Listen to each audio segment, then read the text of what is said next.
The stagecoach lurched to a stop in front of the dusty general store, and Katherine Dawson pressed one trembling hand against the window glass, wondering if she had made the worst mistake of her life.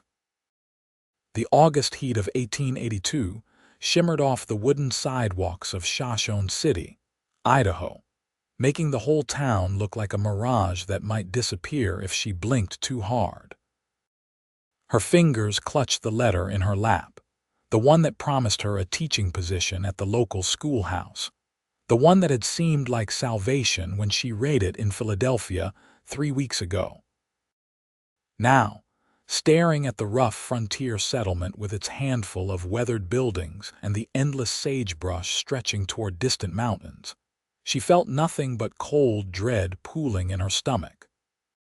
She was 23 years old, unmarried, and had just traveled 2,000 miles to escape the suffocating expectations of her mother's Philadelphia boarding house and the unwanted advances of Mr. Gerald Hutchins, the 50-year-old banker who had decided Katherine would make a suitable third wife. The teaching position had appeared in the newspaper like an answer to prayers she had barely dared to whisper. But now, watching a tumbleweed roll past the stagecoach while dust devils danced in the street, Katherine wondered if she had simply traded one nightmare for another.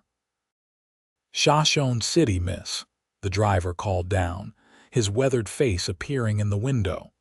"Best get your belongings. I got a schedule to keep."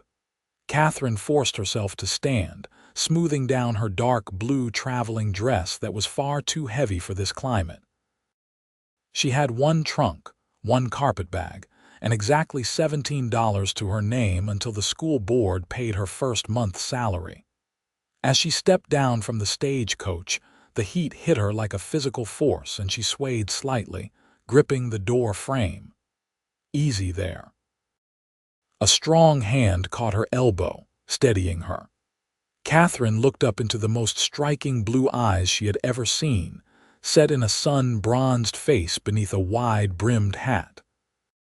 The man wore dusty work clothes and stood well over 6 feet tall, with broad shoulders and a lean, muscular build that spoke of hard physical labor. He released her arm as soon as she found her footing, stepping back respectfully. "You must be the new school teacher. Miss Dawson, is it?" "Yes," Katherine managed, her throat dry from the journey. "How did you know? Small town," he said, and something that might have been amusement flickered in those blue eyes. "We have been expecting you for near about a month now. I am Samuel Vance. I run a ranch about 5 miles north of here. The school board asked me to watch for your arrival and make sure you got settled proper at the boarding house." "That is very kind," Katherine said, though she felt a flutter of nervousness. This man, this cowboy with his quiet confidence and piercing gaze, made her acutely aware of how out of place she was in her Philadelphia finery. Samuel Vance lifted her trunk onto his shoulder as though it weighed nothing, then collected her carpetbag. "My wagon is just down the street. The boarding house is run by Mrs. Patterson. She is a good woman, a widow. She will take proper care of you." Katherine followed him down the wooden sidewalk, acutely conscious of the curious stares from the townspeople. A group of men stood outside what appeared to be a saloon, and she kept her eyes straight ahead, her heart hammering. In Philadelphia, she had walked city streets with confidence. Here, she felt exposed and vulnerable in a way she had never experienced before. Samuel Vance seemed to sense her discomfort. He walked slightly ahead of her, his presence somehow creating a buffer between her and the watching eyes. When they reached his wagon, he set her belongings in the back with care, then offered his hand to help her up onto the bench seat. "The boarding house is just a short ride," he said, climbing up beside her and taking the reins. "Mrs. Patterson has been preparing a room for you. The schoolhouse is a 10-minute walk from there. I expect you will want to see it tomorrow, get familiar with things before term starts next month." "Yes," Katherine said, finding her voice. "I would like that very much. I have never taught in the West before. I taught at a girls' academy in Philadelphia for 2 years, but I imagine things are quite different here." "Some different, some the same," Samuel said, guiding the wagon down the rutted Main Street. "Children are children everywhere, I expect. We have about 20 students of various ages. Some of the ranch families live quite a distance out, so attendance can be irregular during planting and harvest times. The older boys especially get pulled away for farm work." Katherine studied him from the corner of her eye as he spoke. His profile was strong, with a straight nose and a firm jaw that showed a day's worth of stubble. His hands on the reins were large and capable, with calluses that spoke of hard work. He wore no wedding ring, she noticed, then immediately felt foolish for looking. "Do you have children who will attend the school, Mr. Vance?" she asked, trying to keep her voice neutral. "No, madam. I am not married, but I serve on the school board along with Reverend Thompson and Doc Hartley. We take education serious here, even if we are just a small frontier town. A good teacher can make all the difference in a young person's life." The sincerity in his voice surprised her. Katherine had expected to find rough, uneducated people in the West, men who saw schooling as an unnecessary luxury. Samuel Vance spoke like someone who genuinely valued learning, despite his rough cowboy appearance. The boarding house turned out to be a neat 2-story building painted white, with a wraparound porch and flower boxes filled with petunias that somehow survived in this harsh climate.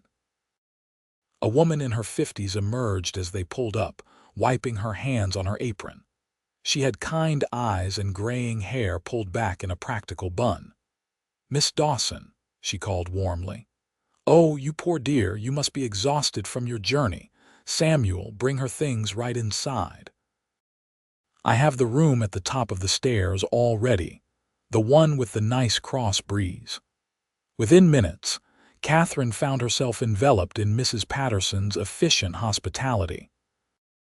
The room was simple but clean, with a brass bed covered in a wedding ring quilt, a small desk by the window, a washstand, and a wardrobe. The window overlooked the main street, and Katherine could see the distant mountains turning purple in the late afternoon light. "Supper is at 6, Mrs. Patterson said. "You just rest now and freshen up. There is water in the pitcher and clean towels on the rack. If you need anything at all, you just call down."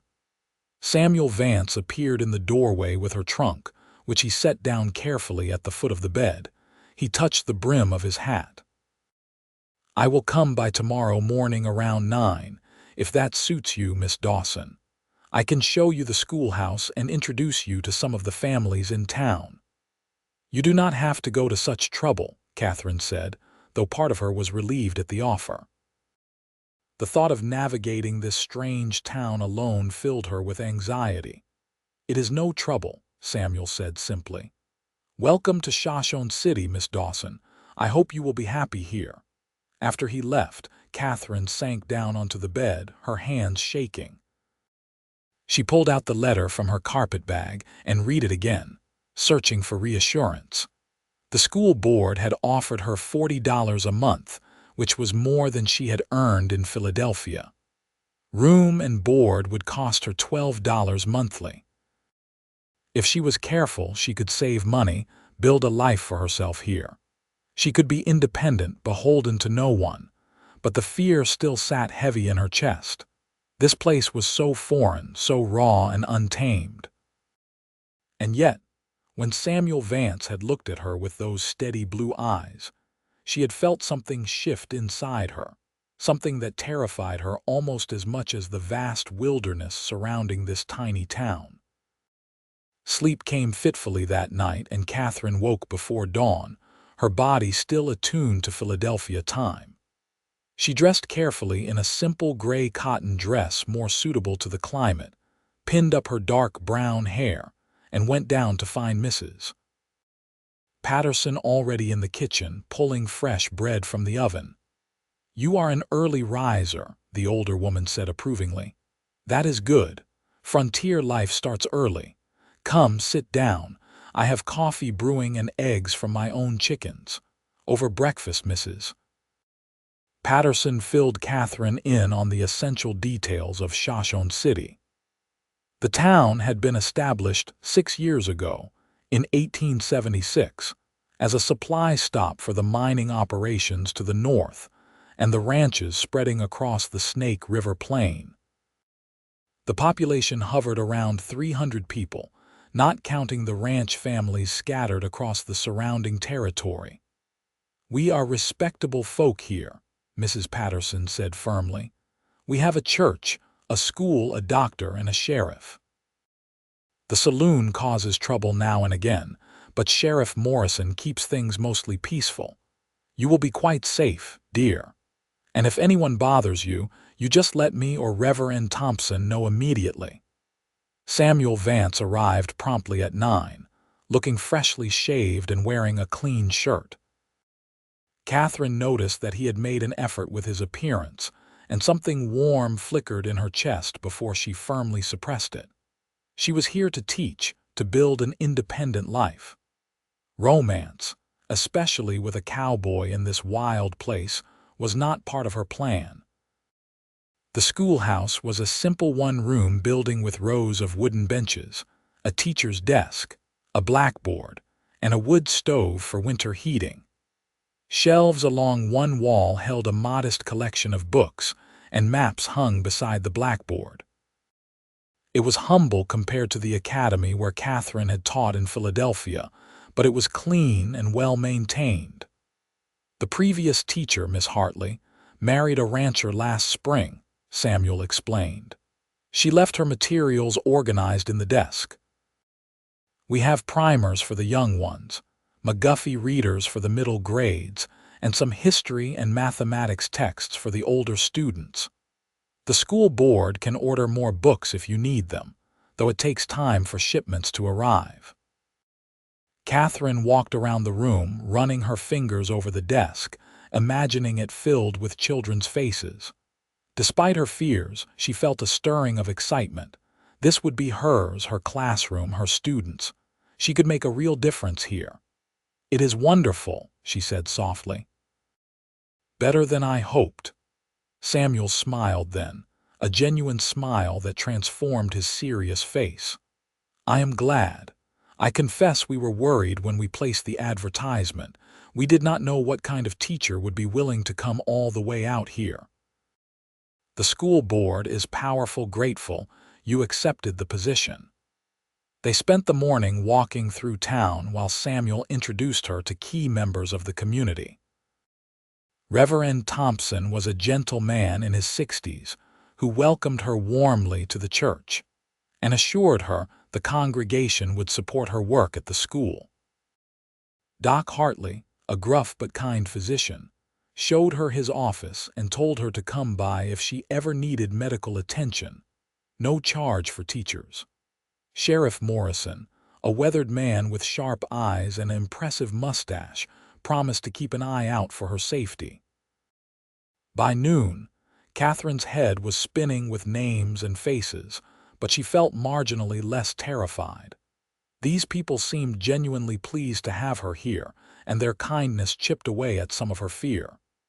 "You should see my ranch," Samuel said as they walked back toward the boarding house. "Not because I want to show off, but because 3 of your students will be children from neighboring ranches. It would help you understand their lives, what they deal with every day. If you are comfortable with that, I could take you out there this afternoon, have you back by supper time." Katherine hesitated. Spending more time alone with Samuel Vance felt dangerous somehow, though she could not articulate why. But his reasoning made sense, and she needed to understand her student's world. "All right," she agreed, "but I should tell Mrs. Patterson where I am going." The ride out to the Vance ranch took them away from town along a dusty road that cut through sagebrush and grassland. Mountains rose in the distance, their peaks still touched with snow despite the August heat. Samuel pointed out landmarks and explained the geography, his voice filled with obvious love for this harsh landscape. "I came here 5 years ago," he said. "I was 18, had been working on ranches in Wyoming since I was 14. My parents died when I was young. Fever took them both within a week of each other. I worked for other men for years, saving every penny. When I heard about land opening up here in Idaho, I came and filed a homestead claim. It has been hard work building the ranch from nothing, but it is mine. That matters more than I can say." Katherine heard the passion in his voice and understood it. Ownership, independence, the pride of building something with your own hands. It was not so different from what she sought, just in a different form.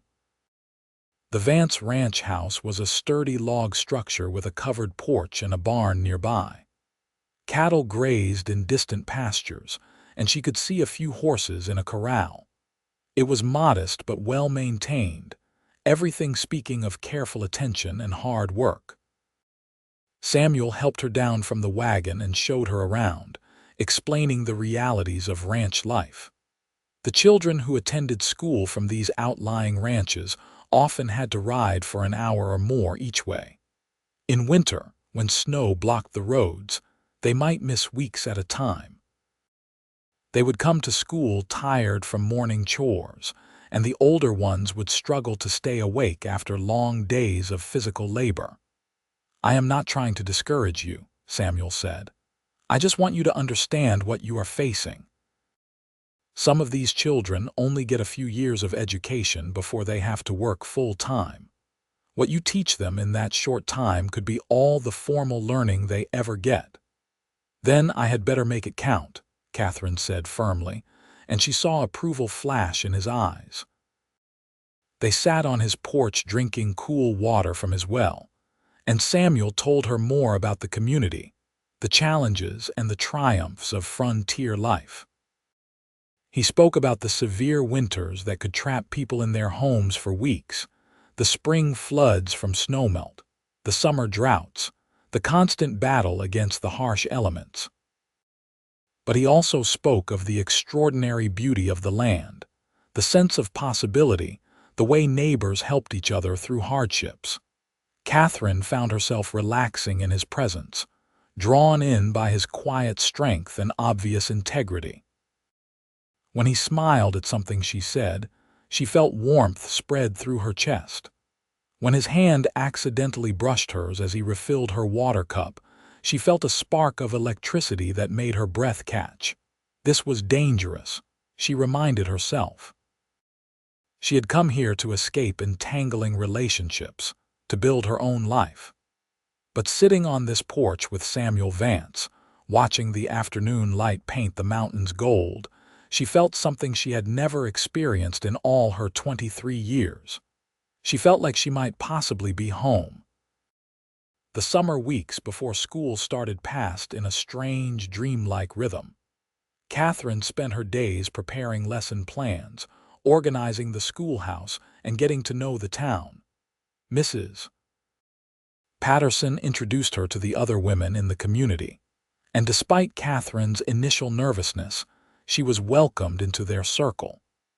They invited her to quilting bees and church socials, shared recipes and gossip, and offered advice about surviving the harsh Idaho winters that were coming. Samuel Vance appeared regularly, always with some practical reason. He repaired loose boards on the schoolhouse steps. He delivered firewood that the school board had purchased for winter heating. He accompanied her on visits to outlying ranches to meet the families whose children would attend school. Each time, Katherine told herself it meant nothing, that he was simply fulfilling his duties as a school board member. But she could not ignore the way her heart lifted when she saw his wagon approaching, or the way his eyes sought hers across the church during Sunday services, or the way his hand lingered just a moment too long when he helped her down from his wagon. Something was building between them, unspoken but undeniable. One evening in late August, Samuel arrived at the boarding house just as Katherine was finishing supper. Mrs. Patterson invited him in for coffee, and the three of them sat in the parlor while the summer dusk deepened outside.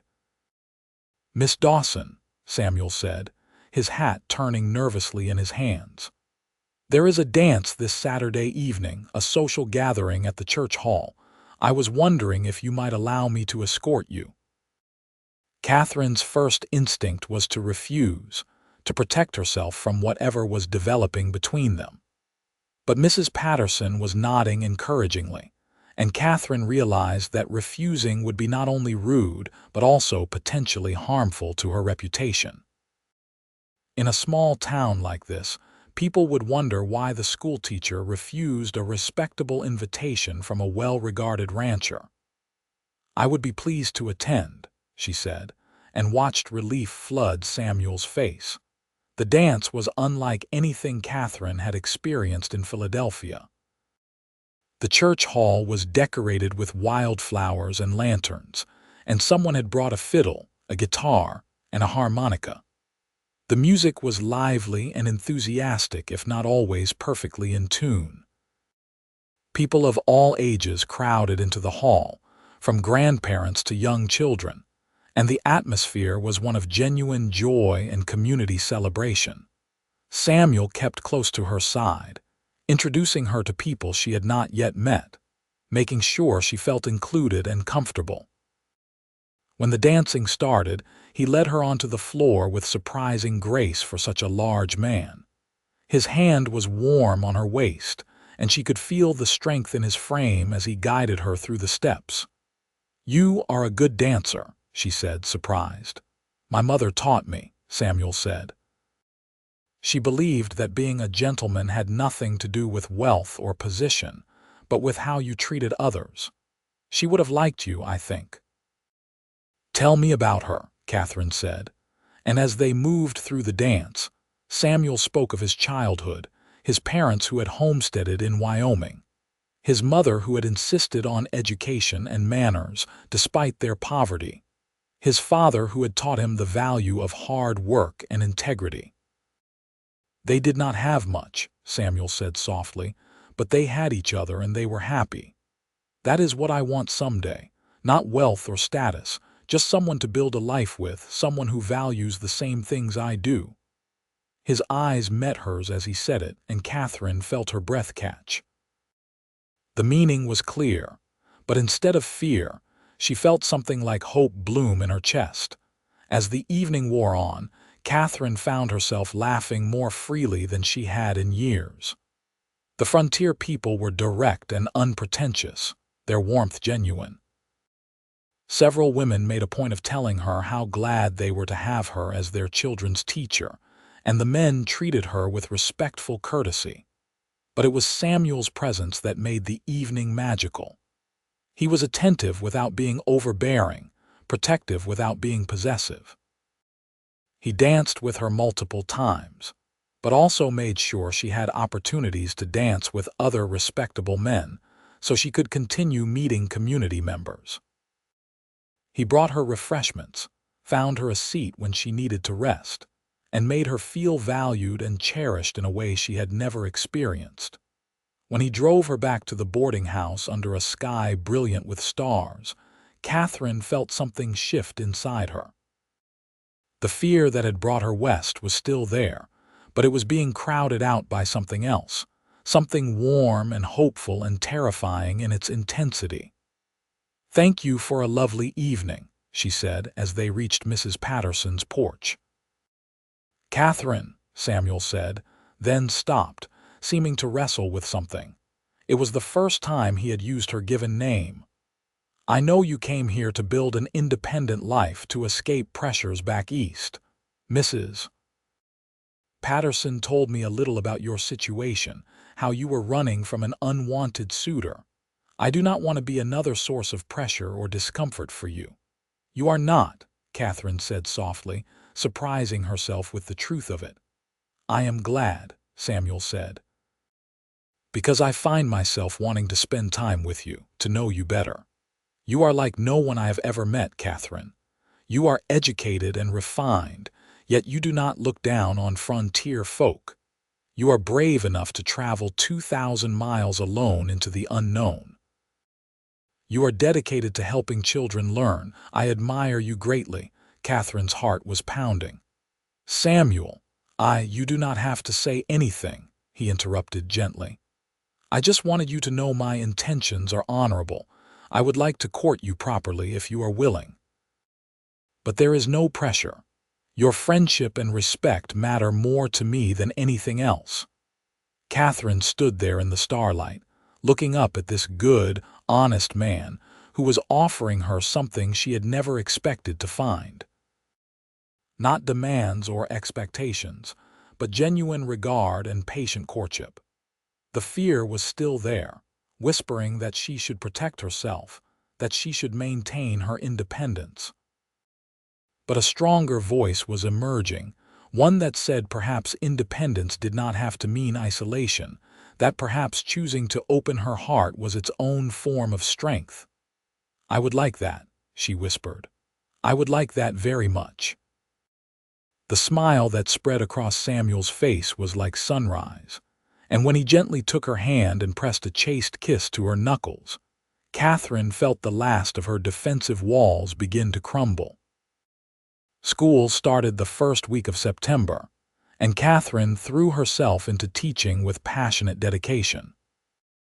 Her classroom filled with 22 students ranging from 6-year-old Emma Harrigan, learning her letters, to 16-year-old Daniel Robertson, who was preparing to take over his family's ranch, but wanted to improve his reading and arithmetic first. The work was challenging but deeply rewarding. Katherine quickly learned to manage multiple age groups simultaneously, setting the younger children to work on slates while she taught more advanced lessons to the older students. She discovered that frontier children were remarkably resilient and hardworking, accustomed to responsibility from an early age. Many of the older students helped with the younger ones, creating a sense of family within the schoolhouse. Samuel visited every few days, always with some school board business that needed attention, but really, Katherine suspected, just to see her. He would sit in the back of the classroom and watch her teach, admiration clear in his eyes. Sometimes he would help with repairs or firewood. Other times he would simply talk with her during the lunch break, asking about her day, sharing news from town. Their courtship progressed slowly, dictated by the rhythms of frontier life and the proprieties required of a schoolteacher. Samuel took her on chaperoned picnics with Mrs. Patterson accompanying them. They attended church together every Sunday. He invited her to his ranch for Sunday dinners, always making sure to invite other families as well so everything was properly respectable. But despite the careful propriety, the connection between them deepened. Katherine learned that beneath Samuel's quiet exterior was a keen intelligence and a wry sense of humor. He read voraciously, borrowing books from the traveling library that came through town twice a year. He had opinions on politics and philosophy, dreams of expanding his ranch and eventually running for the territorial legislature. He wanted to make Idaho a better place, to build schools and roads and opportunities for future generations. In turn, Katherine shared her own dreams with him, her love of literature and history, her belief that education could transform lives. She told him about her childhood in Philadelphia, her mother's boarding house, the poverty that had made her determined to find a better path. She even told him about Mr. Gerald Hutchins and the suffocating pressure to accept a marriage she did not want. "You will never have to accept anything you do not want," Samuel said fiercely. "Not from me, not from anyone. Your life is yours to choose, Katherine. I hope you will choose to share it with me, but it has to be your free choice, made because you want it, not because you feel pressured or have no other options." It was exactly what she needed to hear, and with each passing week, Katherine felt her doubts and fears dissolving. Samuel proved himself through consistent action, not grand gestures. He showed up when he said he would.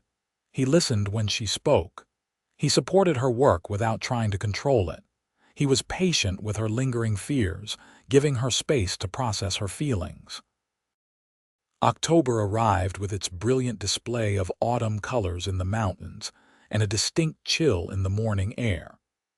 Katherine had been in Shoshone City for 2 months, and she realized with some surprise that she no longer thought of Philadelphia as home. Home was here, in this rough frontier town, in her schoolhouse filled with eager faces, in the community that had embraced her, and most of all in the steady blue eyes of Samuel Vance. One Saturday afternoon, Samuel took her riding up into the foothills. They had done this several times now, always carefully chaperoned by Mrs. Patterson or another respectable lady. But today, Mrs. Patterson had claimed a headache and shooed them off alone, with only a knowing smile and a reminder to be back by dark. Samuel led them to a meadow high above town where they could see for miles across the valley. The aspens were golden, and the air smelled of pine and approaching winter. They spread a blanket and shared the lunch Katherine had packed, talking easily about everything and nothing. "Katherine," Samuel said finally, setting down his coffee cup and turning to face her fully. "I need to tell you something, and I hope it does not frighten you away." Katherine's heart began to pound, but she met his eyes steadily. "Go on." "I love you," he said simply. "I think I have loved you since the moment you stepped off that stagecoach looking terrified but determined to be brave. I love your intelligence and your kindness. I love the way you care about your students. I love your laugh and the way you get excited when you talk about books. I love that you chose to come here, to take a risk on a new life. I know it has only been 2 months, but in frontier time, that is practically a courtship measured in years. Life is uncertain out here, Katherine. We cannot afford to waste time when we know what we want." Katherine felt tears prick her eyes. "Samuel, you do not have to say anything now," he interrupted. "I just needed you to know. I am not asking for an answer today. I just want you to know where my heart is, completely and entirely with you." "No," Katherine said, and saw panic flash across his face before she reached out and took his hand. "I mean, no, I do not need time. Samuel, I love you too. I fought it at first because I was so afraid. I came here running from one man's demands, terrified of losing my independence. But you have shown me that love does not have to mean losing myself. You have spent these months proving that I can trust you, that you value me as a person, not just as a potential wife. You have given me space to find my strength, and now I am strong enough to choose you. I choose you, Samuel. I love you." For a moment, Samuel just stared at her, as if unable to believe what he was hearing. Then he let out a whoop of joy that probably echoed all the way down to town and pulled her into his arms. Katherine laughed and clung to him, feeling his heart hammering against her cheek. "I will spend the rest of my life making sure you never regret this choice," Samuel said fiercely into her hair. "I swear it, Katherine. You will never have cause to doubt that you made the right decision." "I know," Katherine whispered. "I already know." He pulled back just far enough to cup her face in his large, calloused hands, his thumbs gently brushing away the tears on her cheeks. "May I kiss you?" he asked softly. Katherine answered by rising on her toes and pressing her lips to his. The kiss was sweet and gentle at first, then deepened into something more passionate as months of restrained longing finally found expression. When they finally broke apart, both were breathing hard, and Samuel rested his forehead against hers. "Marry me," he said. "I know we should probably wait, have a long engagement to satisfy propriety, but Katherine, I do not want to wait. Marry me before winter sets in. Marry me so we can face the cold months together. Marry me so I can wake up every morning with you beside me." Katherine laughed, joy bubbling up inside her like champagne. "Yes, yes, Samuel, I will marry you." They rode back to town as the sun was setting, arriving at Mrs. Patterson's boarding house just as they had promised. The older woman took one look at their glowing faces and clasped her hands together. "Oh, my dears, I am so happy for you both." News of their engagement spread through Shoshone City like wildfire. The town embraced the romance enthusiastically. After all, their schoolteacher was marrying one of their most respected ranchers. It was like something from a storybook, and frontier folk loved a good love story. Reverend Thompson agreed to perform the ceremony in mid-November, giving them 6 weeks to prepare. The women of the town rallied around Katherine, helping her make her wedding dress from fine white wool she ordered from the general store. Mrs. Patterson and the other church ladies planned the reception. Samuel worked furiously to prepare the ranch house for a wife, adding feminine touches and making sure everything was comfortable.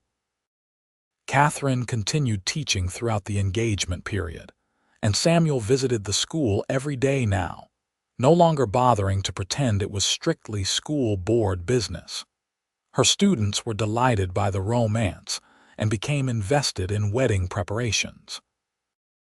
The girls helped her practice her penmanship for writing thank-you notes, while the older boys helped Samuel build new furniture for the ranch house.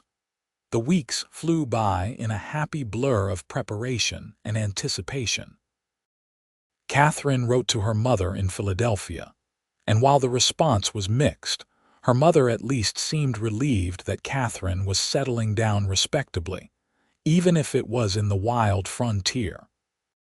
Several of the townspeople surprised Katherine with thoughtful gifts: quilts for her marriage bed, preserves for her pantry, hand-carved picture frames, embroidered linens. The night before the wedding, Mrs. Patterson hosted a small gathering for Katherine with the other women of the town. They gave her practical advice about married life, some of which made Katherine blush furiously, but all of it was offered with genuine affection and concern for her happiness. "Samuel Vance is a good man," Mrs. Patterson said firmly. "I have known him since he first came to Shoshone City, and I have never seen him treat anyone with disrespect or dishonesty. You are making a fine choice, dear." "I know," Katherine said softly. "He has proven it to me every single day since I arrived." The wedding day dawned clear and cold, mid-November in Idaho, bringing frost that sparkled on the windows like diamonds. Katherine dressed in her white wool gown, with its long sleeves and modest neckline trimmed with lace that Mrs. Patterson had contributed from her own wedding dress. The other women helped arrange her dark hair, weaving in tiny white flowers that someone had preserved in wax. The church was packed with what seemed like everyone in Shoshone City and the surrounding ranches. Candles glowed in the late morning light, and someone had decorated the altar with the last of the autumn flowers and branches of golden aspen leaves. But Katherine only had eyes for Samuel, who stood at the front of the church looking more nervous than she had ever seen him. He wore a new suit, his hair carefully combed, his blue eyes fixed on the back of the church as he waited for her to appear. When she started down the aisle on Doc Hartley's arm, having no father of her own to perform the honor, she saw Samuel's face transform. The nervousness melted away, replaced by such open love and joy that it took her breath away. By the time she reached him, tears were streaming down both their faces. Reverend Thompson kept the ceremony simple and heartfelt, speaking of the covenant of marriage, the importance of partnership and mutual respect, the blessing of finding your helpmate in life. When it came time for the vows, Samuel's voice was steady and strong. "I, Samuel Vance, take you, Katherine Dawson, to be my lawfully wedded wife. I promise to love you and cherish you, to respect your dreams and support your work, to be faithful and true, in good times and hard times, in sickness and health, for as long as we both shall live." Catherine's voice shook slightly with emotion as she repeated her own vows, but she meant every word with her whole heart. When Reverend Thompson finally pronounced them husband and wife and gave Samuel permission to kiss his bride, the church erupted in cheers and applause. The reception was held in the church hall, with tables laden with food contributed by the entire community. There was dancing and laughter, toasts and well wishes. Katherine danced with Samuel, then with Doc Hartley and Reverend Thompson and several of her older male students. Samuel danced with Mrs. Patterson and the other town ladies. The celebration went on for hours, until finally Samuel whispered in Katherine's ear that it was time to leave. The ride out to the ranch in the twilight was quiet, both of them wrapped in a cocoon of happiness and anticipation. When they arrived, Samuel scooped Katherine up in his arms and carried her over the threshold of their home, setting her down gently in the main room. "Welcome home, Mrs. Vance," he said softly. Katherine looked around the house that was now hers, seeing all the work Samuel had done to prepare it for her. He had built new shelves for her books. There was a comfortable chair by the fireplace with good light for reading. The kitchen had been stocked with supplies. Fresh curtains hung in the windows. "You have made it beautiful," she said, turning back to him. "I tried to make it a place where you would be happy," Samuel said, "but you can change anything you want. This is your home now, Katherine. I want you to love it as much as I do." Katherine reached up and pulled his face down to hers. "I love you," she whispered against his lips, "and in a place with you is home." Their wedding night was tender and passionate, a celebration of the love they had built over the past months and a promise of the life they would share. Samuel was gentle and patient with Katherine's inexperience, and when they finally fell asleep wrapped in each other's arms, Katherine felt a peace she had never known before. All the doubts and fears that had driven her west seemed like they belonged to another lifetime. She had arrived in Shoshone City, terrified and uncertain, but Samuel had spent every day since proving that she had made the right choice. Winter descended on Idaho with a vengeance in late November, bringing heavy snows that transformed the landscape into a frozen wonderland. The school had to close for 2 weeks in December when the roads became impassable, and Katherine found herself snowbound at the ranch with Samuel. Far from being a hardship, it was one of the happiest times of her life. They spent long days working together on the ranch chores that could not be neglected even in the worst weather.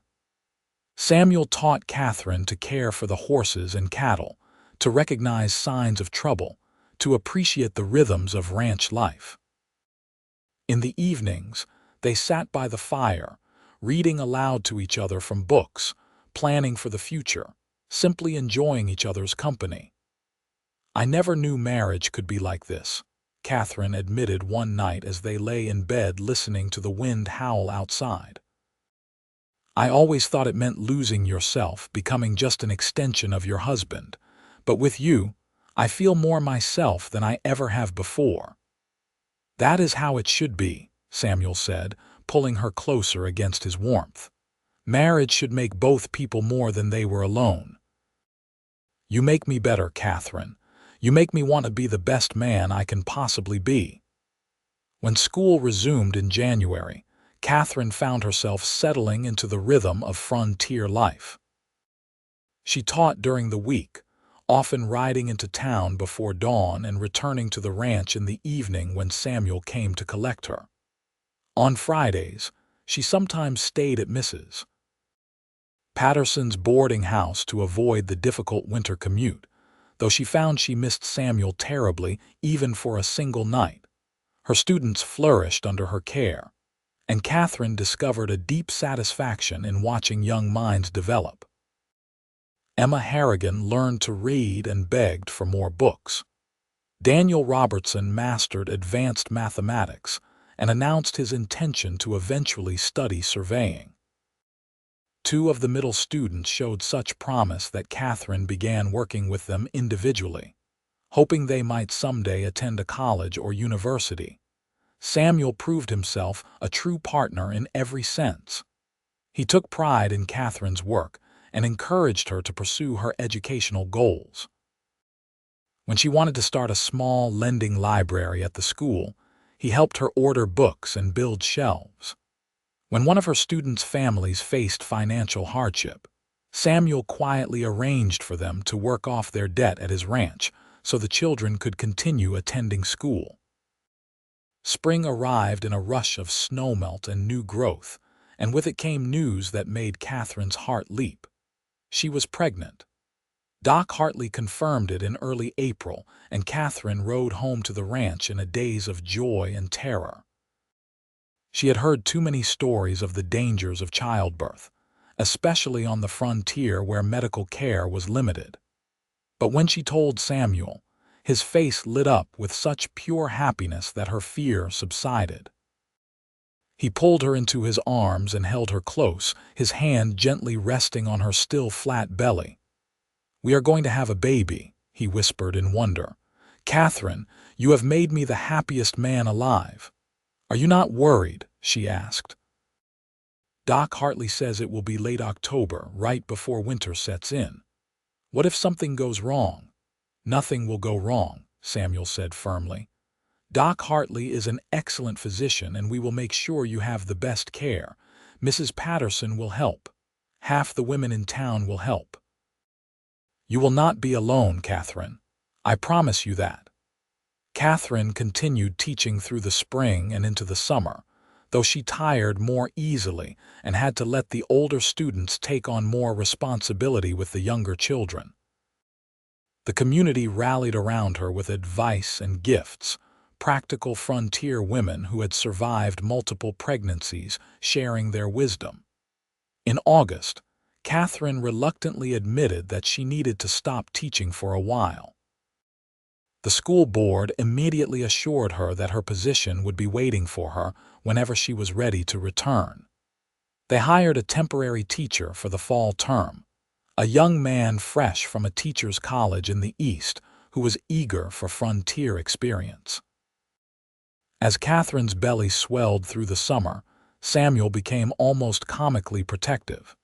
He insisted she rest frequently, made sure she ate properly, and forbade her from doing any heavy work.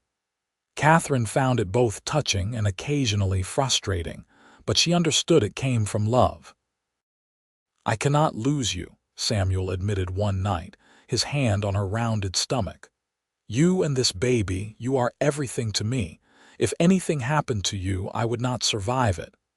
"Nothing is going to happen," Katherine said firmly. "Frontier women have babies all the time, Samuel. I am strong and healthy. Doc Hartley says everything looks perfect. You have to trust that this will be fine." But as October approached and Katherine grew huge and uncomfortable, she felt her own worry growing. The baby seemed enormous, and she wondered how her body could possibly manage the birth. Mrs. Patterson moved into the ranch house in early October to help with preparations, and Doc Hartley rode out every few days to check on Katherine's progress. On October 24th, just after dawn, Katherine felt the first contraction. By noon, she was in active labor with Mrs. Patterson and Doc Hartley managing things while Samuel paced in the main room looking like he might be sick. Mrs. Ferguson and Mrs. Thompson from town had also arrived to help, and the ranch house buzzed with purposeful activity. The labor was long and difficult, lasting into the evening. Katherine had never experienced such pain, and there were moments when she was certain she could not endure another minute. But Mrs. Patterson held her hand and told her she was doing beautifully, and she could hear Samuel's voice from the other room, praying audibly, and she drew strength from knowing he was there. Finally, just after 10 o'clock at night, Katherine gave one last tremendous push and felt the baby slip from her body. For a terrifying moment, there was silence, and then a lusty wail filled the room. Katherine collapsed back against the pillows, tears streaming down her face. "You have a son," Doc Hartley announced, holding up the squalling, red-faced infant. "A big, healthy boy." Mrs. Patterson quickly cleaned the baby and wrapped him in a soft blanket, then placed him in Katherine's arms. Katherine looked down at her son, this tiny perfect person she and Samuel had created, and felt a love so fierce it was almost frightening. "Samuel," she called out, and the door burst open. Her husband rushed to the bedside, his face pale and streaked with tears. "Katherine, thank God," he breathed, dropping to his knees beside the bed. Then his eyes fell on the bundle in her arms, and his expression transformed to one of absolute wonder. Our son," Katherine confirmed, shifting so Samuel could see the baby's face. "He is perfect, Samuel. He is absolutely perfect." Samuel reached out with one large finger to stroke the baby's tiny hand, and the infant immediately grasped it with surprising strength. Samuel let out a choked laugh. "Hello, little one. I am your father, and that beautiful woman holding you is your mother. You are the luckiest boy in the world." They named him Thomas Samuel Vance, after Samuel's father. He was a robust baby with a healthy appetite and strong lungs. Katherine discovered that motherhood was both more exhausting and more rewarding than she had ever imagined. Samuel proved himself an involved father, changing diapers without complaint, walking the floor with Thomas when he fussed at night, and looking at his son with a devotion that made Katherine's heart overflow. Winter came early that year, trapping them at the ranch for long stretches, but Katherine did not mind. She spent her days caring for Thomas, reading, helping Samuel with ranch records, and simply enjoying her small family. In the evenings, Samuel would hold his son while Katherine read aloud or worked on her lesson plans for when she eventually returned to teaching. "Are you happy?" Samuel asked her one night in late December as they sat by the fire, Thomas sleeping peacefully in his cradle nearby. "More than I ever dreamed possible," Katherine said honestly. "When I came here, I was running away from a life I did not want. I was so scared, Samuel. I thought I was making a terrible mistake. But you spent all these months, all this time, proving to me that I had made the right choice.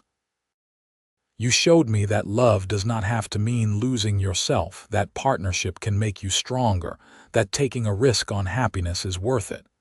You gave me everything I needed to trust you, trust us. And now look at us. We have a home, a son, a beautiful life together. How did I get so lucky?" Samuel set down his book and pulled her into his arms.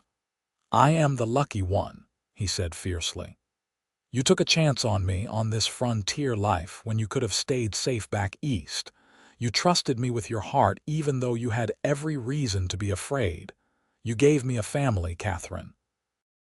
You gave me everything I ever wanted." They sat there in the firelight, holding each other while their son slept, and Katherine sent up a silent prayer of thanksgiving. She had arrived in Shoshone City with doubts and fear, but Samuel had spent a lifetime proving she made the right choice. The years that followed were not always easy, because frontier life rarely was. There were harsh winters that tested their endurance, dry summers that threatened the ranch, illnesses and injuries, and the constant struggle against an unforgiving land. But through it all, Samuel and Katherine faced everything together, their love deepening with each challenge they overcame. Katherine returned to teaching when Thomas was 18 months old, and Mrs. Patterson happily agreed to watch the baby during school hours. The community welcomed her back enthusiastically, and Katherine found that motherhood had given her new insights into her students and their families. As the years passed, the Vance family grew. 3 years after Thomas, Katherine gave birth to a daughter they named Sarah Jane. 2 years later came another son, James William. Each pregnancy brought new fears and new joys, and each time, Samuel proved himself a devoted husband and father. The ranch prospered under Samuel's careful management.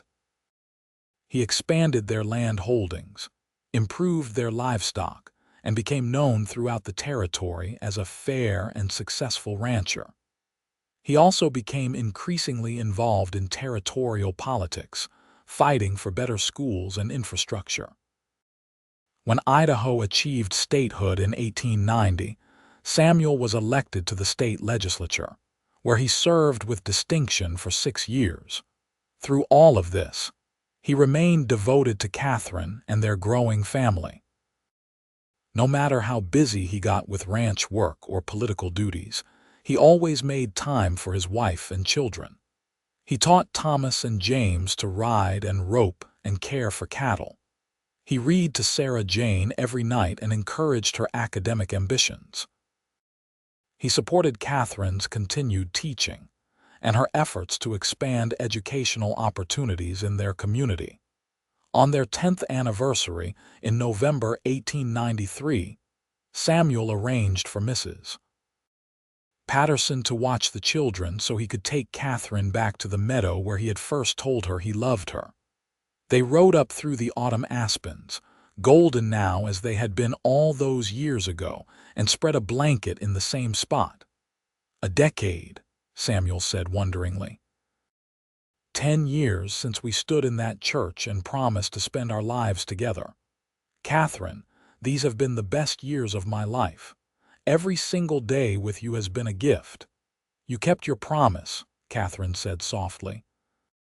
"That day when you proposed, you said you would spend your life making sure I never regretted choosing you. And you have, Samuel. Through every joy and every hardship, you have proven your love in 1,000 small ways. You have been exactly the partner I needed, the husband I dreamed of but never thought I would find." "I love you more now than I did 10 years ago," Samuel said. "I did not think that was possible, but it is true. Every day I discover something new to love about you. The way you pour yourself into teaching, the way you are with our children, firm but gentle, the way you have embraced frontier life without losing your refinement and education, the way you still look at me like I am the only man in the world." Katherine laughed and moved into his arms. "You are the only man in my world. You have been since the day you caught my arm when I stumbled getting off that stagecoach. I think I started falling in love with you in that very first moment, even though I was too scared to recognize it." They made love there in the meadow, a celebration of their decade together and a promise of the decades still to come. When they rode back to the ranch as the sun set, Katherine felt the same sense of rightness she had felt on their wedding night. This was home. This man beside her was her heart. The life they had built together was everything she had never known she wanted. The children grew, as children do. Thomas developed into a serious young man with his father's steady character and his mother's love of learning. He announced his intention to study law and eventually practice in Boise, Idaho's capital. Samuel and Katherine supported him wholeheartedly, proud that their son wanted to use his education to make a difference. Sarah Jane inherited Katherine's passion for education and declared her ambition to become a teacher herself. She was brilliant and determined, and Katherine worked extra hours to save money for Sarah's education at the Territorial Normal School. James was the wild one, full of energy and mischief, but with a kind heart beneath his exuberant exterior. He loved the ranch life and announced early on that he would stay and work the land with his father. In 1898, Katherine became pregnant again, much to everyone's surprise. She was 39 years old and had assumed her childbearing days were behind her. But Doc Hartley confirmed the pregnancy in April, and despite some concerns about her age, Katherine carried the baby without complications. That December, she gave birth to another daughter whom they named Grace Elizabeth. The whole family was enchanted with the baby, and Thomas, Sarah Jane, and James all competed to help care for their baby sister. Samuel, now 41, was utterly besotted with his youngest child. "I thought I could not possibly love another child as much as I love the others," he admitted to Katherine one night as he rocked baby Grace. "But somehow there is always more love." "How does that work?" "The heart expands," Katherine said softly. "Love creates more love. You taught me that, Samuel. You showed me that opening yourself to love does not diminish you. It enlarges you. You have spent our entire marriage teaching me that lesson in countless ways." As the new century dawned in 1900, the Vances were firmly established as one of the most respected families in Shoshone City and the surrounding territory. Samuel's ranch was prosperous and growing. Katherine had taught hundreds of children over the years, many of whom went on to pursue higher education thanks to her encouragement. Their own children were thriving.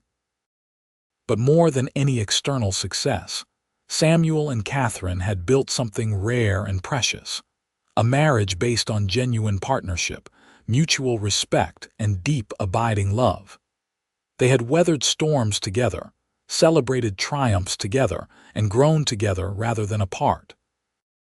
On quiet evenings, when the children were in bed and the day's work was done, they would sit together on their porch and watch the sun set over the mountains. Sometimes they talked, sharing thoughts and dreams and memories. Sometimes they simply sat in companionable silence, Samuel's hand holding Katherine's, their shoulders touching. "You ever miss Philadelphia?" Samuel asked one such evening in the summer of 1902. Katherine thought about it seriously before answering. "I miss my mother sometimes, though we write regularly. I miss good bookstores and museums, but miss living there. No, this is my home, Samuel. It has been from almost the first day I arrived. You made it home. You and this land and this life we have built together." "I am glad," Samuel said simply, "because I cannot imagine my life without you in it. You are woven into everything I am, everything I do. When people ask me about my greatest accomplishment, they expect me to talk about the ranch or my years in the legislature. But my greatest accomplishment is convincing you to take a chance on me, on us. Everything else flows from that." Katherine turned to look at her husband, this man who had kept every promise he had ever made to her. At 43, he was still strong and handsome, though his hair was now streaked with silver and weathered lines creased his face. But his blue eyes still looked at her with the same love and devotion they had held 20 years ago, when he first helped her down from that stagecoach. "You did not have to convince me," Katherine said softly. "You simply loved me consistently and patiently until I was brave enough to love you back. You proved yourself in 1,000 quiet ways, Samuel. You never demanded or pressured. You just showed up day after day being exactly who you were, a good, honest, loving man. How could I not fall in love with you?" Samuel pulled her close, kissing her temple. "I will keep proving it," he promised. "Every day for the rest of our lives, I will keep proving that you made the right choice in choosing me." And he did. Through the years that followed, as their children grew and married and had children of their own, Samuel remained Katherine's rock and partner. When Katherine finally retired from teaching in 1910, after nearly 30 years in the classroom, Samuel threw her a celebration that brought out half the territory. Former students came from hundreds of miles away to honor the teacher who had changed their lives. When Samuel suffered a broken leg in a ranching accident in 1912, Katherine nursed him with the same devotion he had always shown her, refusing to leave his side until he was fully healed. They weathered the death of Mrs. Patterson in 1915 together, mourning the woman who had been such an important part of their love story. Through all of it, their love remained constant and true. They had built a legacy that extended far beyond their own lives. children and grandchildren who carried their values, students whose lives had been transformed by education, a community that was stronger because of their contributions. In the summer of 1923, Samuel and Katherine celebrated their 41st wedding anniversary. The family gathered at the ranch for a massive celebration, with children, grandchildren, and even a few great-grandchildren filling the house and yard. Thomas had become a respected judge in Boise. Sarah Jane ran her own school in a growing Idaho town. James had taken over management of the ranch, expanding it even beyond what Samuel had built. Grace, at 24, was completing her medical degree, determined to return to Idaho and serve rural communities. As Katherine looked around at the family they had created, the legacy of love they had built, she felt overwhelming gratitude. She found Samuel standing slightly apart from the crowd, watching the celebration with a contented smile. "What are you thinking?" she asked, slipping her hand into his. "I am thinking that I am the most blessed man who ever lived," Samuel said simply. 41 years ago, I watched you step off that stagecoach looking scared but determined, and I knew in that instant that my life was about to change forever. I just did not know how much. Katherine, you have given me everything. A home filled with love, children who make me proud, a partnership that has sustained me through every challenge. You took a chance on me when you had every reason to be afraid, and I have spent every day since trying to prove worthy of that trust. You proved it long ago, Katherine said, tears streaming down her face. You proved it in the first weeks, the first months. You spent a lifetime proving it, Samuel, but you did not have to. I knew within that first year that I had made the right choice. Everything since has just been confirmation. They stood there together, hands clasped, watching their family celebrate around them. At 64 and 67, they were no longer young, but their love had only deepened and matured with time. They had faced everything life could throw at them, and they had emerged stronger, their bond unbreakable. As the sun set over the mountains that evening, painting the sky in shades of gold and crimson, Samuel pulled Katherine into his arms for a dance, humming the tune they had danced to at their wedding. Their grandchildren laughed and clapped, watching their grandparents sway together under the Idaho sky. "I love you," Samuel whispered into Katherine's hair.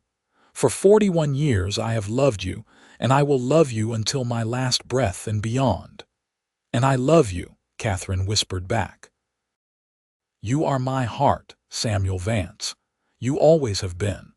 From that very first day when you caught me as I stumbled, you have been catching me, supporting me, loving me.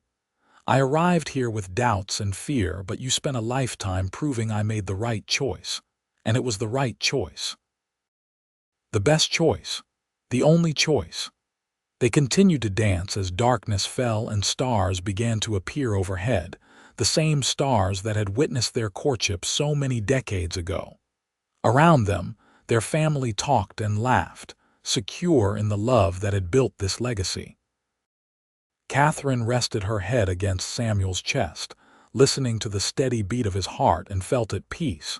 She had come to Idaho as a frightened young woman seeking escape, and she had found so much more. She had found purpose in teaching. She had found community in Shoshone City. She had found home in the harsh, beautiful land.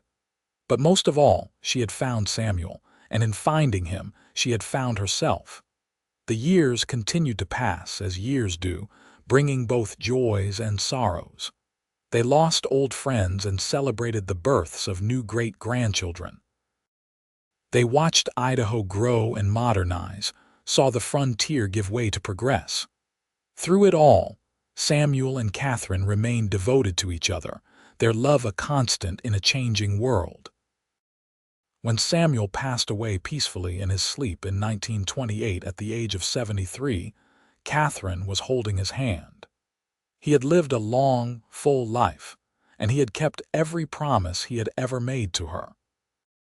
The entire state of Idaho seemed to mourn, with newspapers praising his contributions to agriculture, education, and public service.